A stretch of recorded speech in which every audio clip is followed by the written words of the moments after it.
Okay, we're going to pick up where we left off last time with MRI physics. And I had just finished explaining that with a gradient on, magnetic field gradient on, while you're obtaining signal or the RF from the patient, you're encoding essentially columns of a projection of that object, in that every X value or every magnetization vector with the same X value will resonate at the same frequency.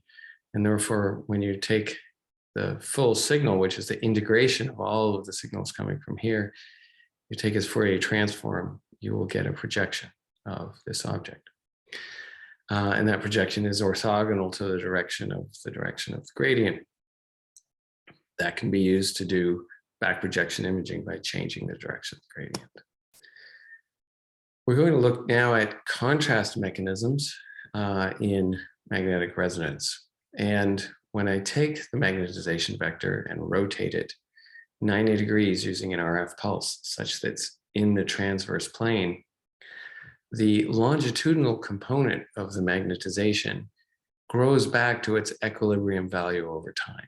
If I don't perform another radio frequency pulse in this time, the magnetization will grow back to its equilibrium value. It won't get any bigger. It'll just go back to that equilibrium value.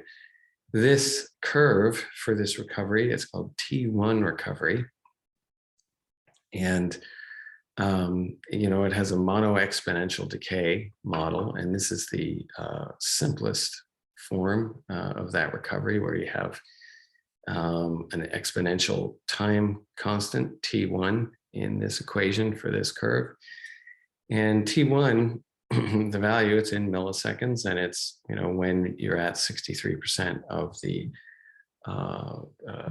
basically the steady state magnetization after a 90-degree pulse. The T1 of tissue is, somewhere on the order of 500 milliseconds.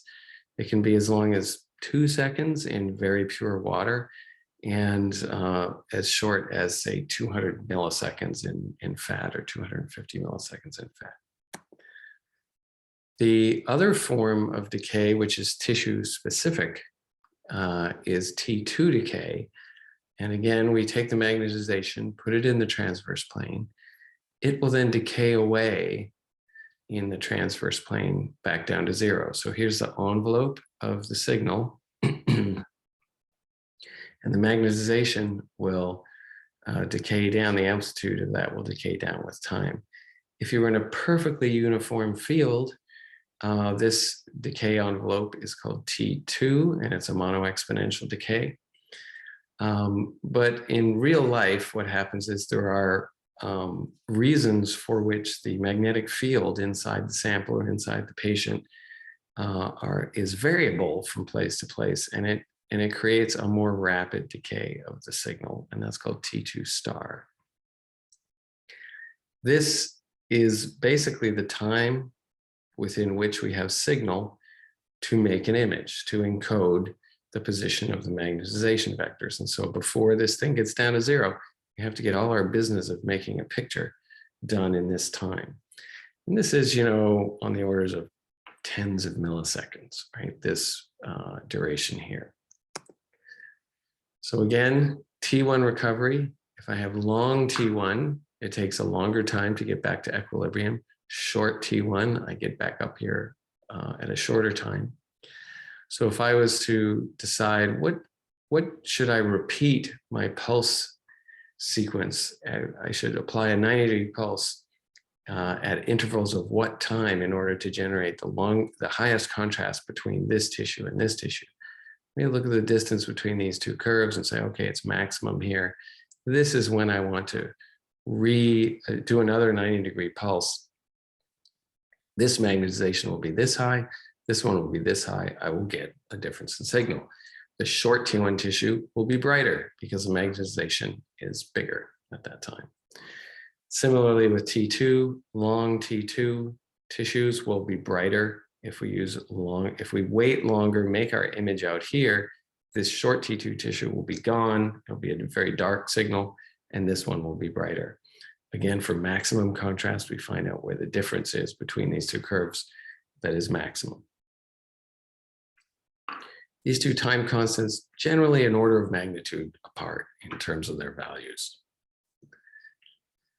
This brings us, excuse me, this brings us to the final pulse sequence used to make an image. And actually, I had thought I had redone this slide so that it didn't have, yeah, so it looks like this. Okay, I don't really want to talk about spin echoes right now. We're going to make it a simpler pulse sequence, and it looks like this. We have a 90-degree pulse. That pulse occurs with a slice selection gradient on. There should be a refocusing lobe here to make this more accurate, but such is life. We're going to put on a readout gradient while we're taking our data. Okay, so during our data acquisition, we'll have this readout gradient on. Before we take our data, we will both pre-phase in the readout direction, and so that we get a centered up echo right here. And we're going to add a blip gradient, and this is called a phase encoding gradient, on the orthogonal direction to the readout gradient. Recall, if we just change the direction of the readout gradient, rotate it around the plane, we can make an image using back projection. But another and more stable way of doing this is to just add a gradient in the orthogonal direction such that magnetization vectors, their starting phase angle in this signal, they all add up to give us this signal together. But the starting phase angle of a magnetization vector will be proportional to its y position because of this blip that we've added. And so that gives us a modulation of the signal that's dependent on its y position. And I can repeat this, say 128 times, and I'll get 128 values for encoding the y position. And if I sample my echo along here 128 times, then I would have a 128 by 128 raw data set. Okay, and that raw data set actually represents the Fourier transform of, there we go, the Fourier transform of the object. So here is a brain in the axial orientation. We've performed slice selection so that we're only seeing signal from, say, a 5mm section of this brain. And in the X direction, perhaps we're, well, let's say in this direction, we're frequency encoding, and in this direction, we're phase encoding. And so for each blip in the Y direction gradient, I take a full readout here in the X direction. And this is what my signal looks like. These are the echoes that we were seeing in the previous slide. So this signal here, right, is this signal here as I raster across there. I'm going to collect a set of these. And normally the one in the middle here is when the Y gradient is set to 0. So there's no phase difference in the magnetization vectors as a function of Y, and we get a maximum signal as we come across here. Because at this point, the X gradient is integrated out to be 0, and so everything's back in phase, the whole sample right here. It's all of the magnetization vectors are aligned, and that's the DC value of the Fourier transform of this object, because all of the magnetization vectors in this object are adding up together. And then, so we look at this sequence of echoes, we encode them that way, take the inverse Fourier transform of this data, and we get that image. It's pretty remarkable. I mean, it's one of the coolest things that I ever saw as a young student in college. This came out, you know, when I was just starting college, and I think I was a third year student when an article in Scientific American came out describing this. I thought, well, that's fantastic. That's what I'll do. That's great. And you can see that if we now, let's say this is now the phase encoding direction, and this is the readout direction. So for each, so this is, we're going to read out this way, or in the, we've swapped it so that this is X. And for each one of these, I do a phase blip and I get the full raw data. I take the inverse Fourier transform, I get this image. So now I've selected my slice to be in the sagittal plane. And you do that just by changing the rotation gradient associated with, or the rotation matrix associated with your gradients. And so now my slice selection is actually in X. It's the X gradient because I'm getting a sagittal slice here. What happens if I take, say, 1/8 the number of data points? I use 1/8 the number of blips in the phase encoding gradient. So I only take a subset of these echoes, line them up where they're supposed to go, where that, the Fourier components go, and take the two-dimensional inverse Fourier transform of this, I get this picture. And so now you can see it's fairly high resolution in this direction, i.e. this direction, because these edges are pretty sharp here, here, and here. However, this edge going across here is very blurry because I don't have high frequency components encoded. I didn't do enough blips on my Y gradient to encode different phase shifts across the sample in this direction. But you still get a picture, and you get it in 1/8 of the time, right? So if what you wanted to do is just measure, where is this person's head? Do I need to realign it? You may as well take a picture really fast and do it like this. If you need to then get a diagnostic picture that has high resolution, then you take all of your data and you reconstruct this beautiful picture.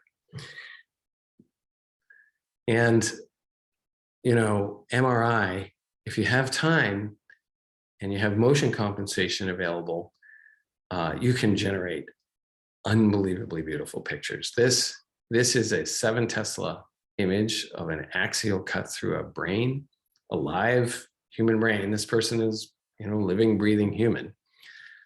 This is what that image looks like at 1.5 Tesla. Maybe not optimized 100% because it's sort of a straw man for how beautiful this picture is. But still, there is a significant difference when you go up to these really high field strengths. One, in the spatial resolution, you can make smaller and smaller voxels because you get a lot more signal. Well, it basically goes linearly with field strength, how much signal you get, something like that. But the other thing that occurs is that all of these blood vessels really show up with higher contrast because at 7 Tesla, the minute field differences around a vessel are amplified.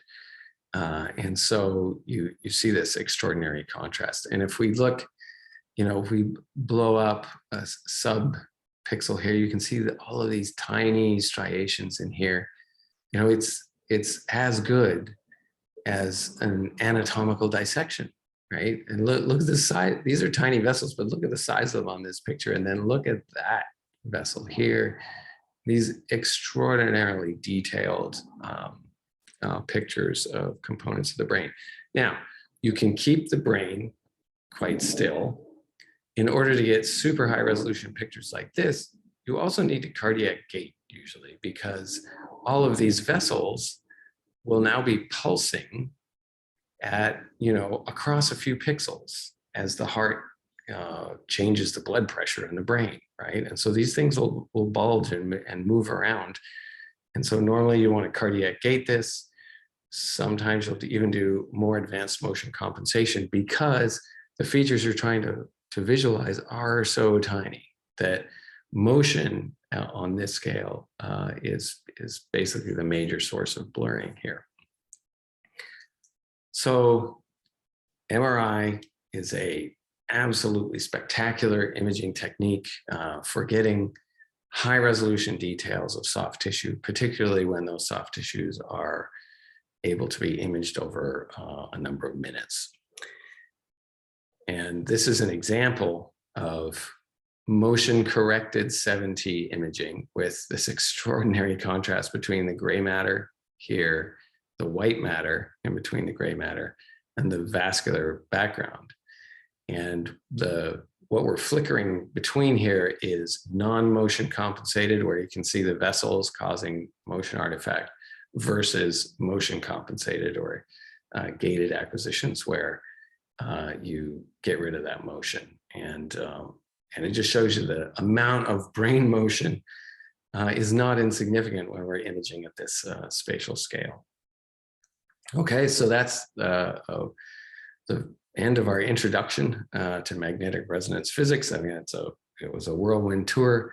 And then on Thursday, we'll look at some of the applications.